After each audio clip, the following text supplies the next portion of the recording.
সমন্বয়কদের কাছ থেকে খুব জানতে ইচ্ছে করছে আমার এই মুহূর্তে। আমি প্রবাস থেকে বলছি, মোহাম্মদ আমিনুল ইসলাম।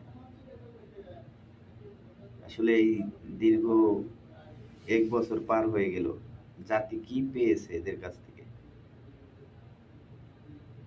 জুলাইতে যে গণঅভ্যুত্থান হয়েছে, যে আন্দোলন হয়েছে, সাধারণ শিক্ষার্থীদের মাঝে বিভ্রান্তি ছড়িয়ে একটা এই যে গণ আন্দোলন করলো, এই গণ আন্দোলন করে দেশ ও জাতির কি লাভ হয়েছে, কাদের লাভ হয়েছে?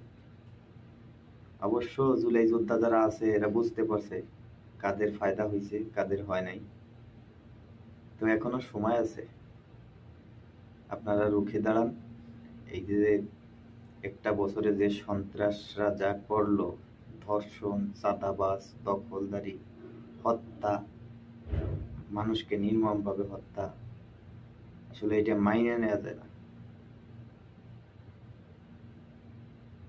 আপনাদের যদি জ্ঞান থাকে বিন্দু পরিমাণ, আপনাদের কাছে হাত জোর করে অনুরোধ করছি, আপনারা আর এই সমন্বয়করা কোনো তার আন্দোলনের ডাক দিলে আপনারা তাদের পিছনে যায়েন না। আপনাদের কাছে যদি মনে হয় আওয়ামী লীগ খারাপ, বিএনপি খারাপ, আপনারা আপনাদের জায়গা থেকে প্রতিবাদ করুন, ওদের পিছনে আর আপনারা দাঁড়ায়েন না।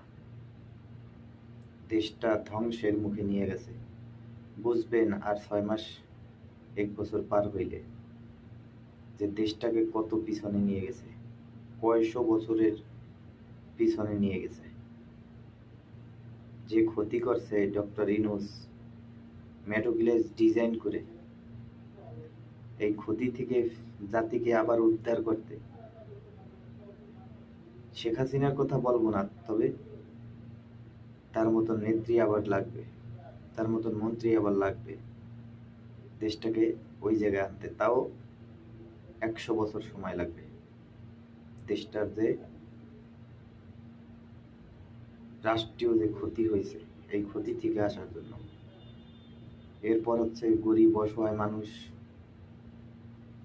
যেরকমই হোক 3 বেলা খাবার অন্তত খেতে পারছে, এখন কিন্তু সেই খাবার খেতে পারতেছে না। সেইভাবে তাদের ইনকাম নাই, তাদের কর্মস্থল নাই, সবকিছু শেষ শুধু এদের জন্য। সবাই ভালো থাকবেন। যদি আমার কথায় কোনো ভুল টুল হয় অবশ্য ক্ষমার চোখে দেখবেন, বড় ভাই হিসেবে হোক ছোট ভাই হিসেবে হোক ক্ষমার দৃষ্টিতে দেখবেন। আর দেশ ও স্বাধীনতার পক্ষে যদি থাকেন